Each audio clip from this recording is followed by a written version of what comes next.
Maintenant que votre majesté est ici, le royaume, comme ce monde, va de nouveau émerger dans toute sa splendeur, exprima Sir Lancelot, masquant l'amertume par un sourire.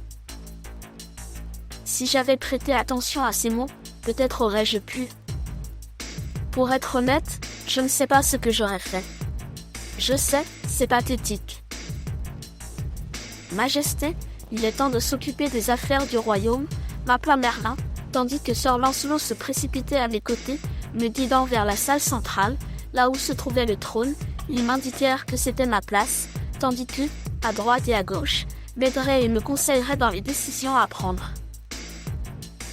Ainsi commença la parade des personnes qui avaient demandé une audience avec moi, que ce soit pour résoudre une affaire d'argent, demander de l'aide contre les voleurs, ou simplement pour présenter leur respect. Dans chacune de ces audiences, j'avais toujours les sages conseils de Merlin, et à d'autres moments, c'était Sir Lancelot qui se faisait remarquer lorsque des questions concernant la protection ou l'application de la loi étaient nécessaires.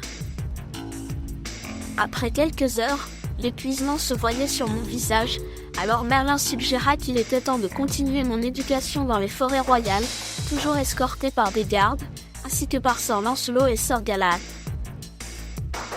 Merlin me parlait de la nature et de l'équilibre qui doit y prévaloir, la vie et la mort.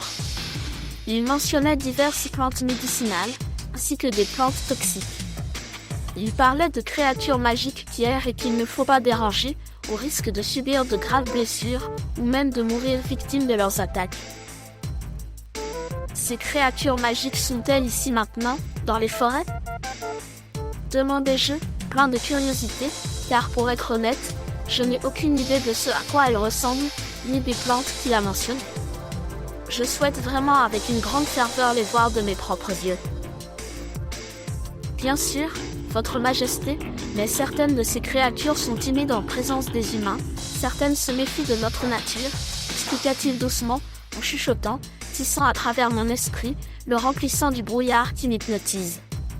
Vous n'avez qu'à fermer les yeux et imaginer. Suivez mes paroles, visualisez ce qu'elles décrivent et chantent. Je me laissais emporter par sa voix, dans un état de transe, comme enchanté. Pendant ce temps, sa voix murmurait ce que je désirais voir, ou ce qu'il cherchait à me faire ramener.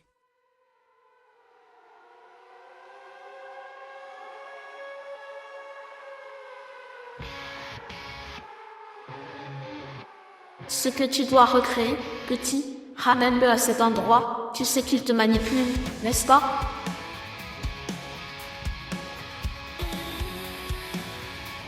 J'ai l'impression d'être utilisé d'une certaine manière, comme un simple outil, pour ramener à la réalité ce qu'il désire si ardemment.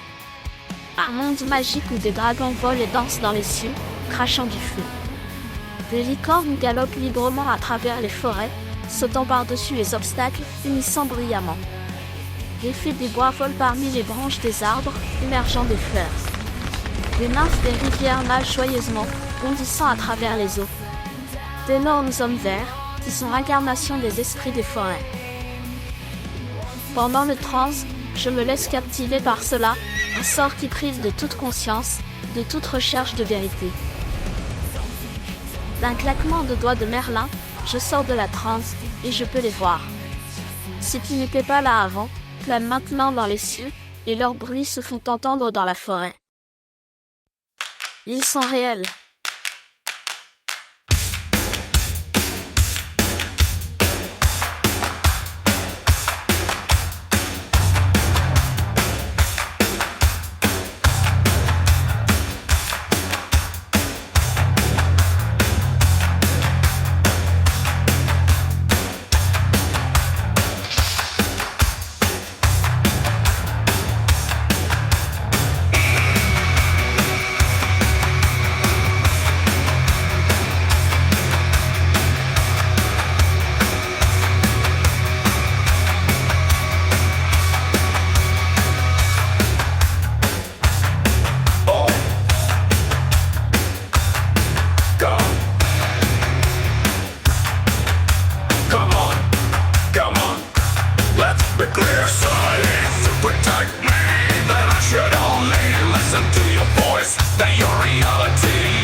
not mine. I'm waking up. I will run, I will scream. Let everyone know your war is fake. It's not my war, it never was. The weak one is you.